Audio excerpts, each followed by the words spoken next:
We talked about the when of adaptive design, specifically choosing breakpoints and using resource qualifiers like W600DP.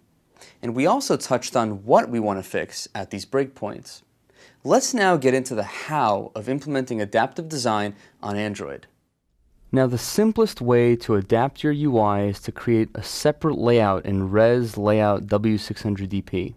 You'll probably end up copying and pasting a bunch of layout XML code because your layouts probably won't be completely different. For example, here you can see the basic layout as a top bar with a collection below it, and it's the same in this tablet layout. This approach of simply copying and pasting will quickly lead to a maintenance problem with your code, where you'll need to make the same changes in lots of different layout XML files.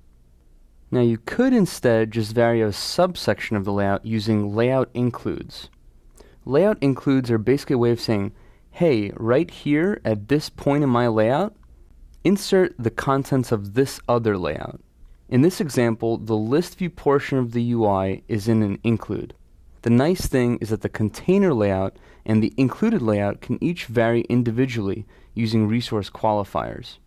So in this code, we're saying when the width of the screen is over 600 dp, change the included layout to this one. That layout can be better optimized for tablets, such as using a grid instead of a list.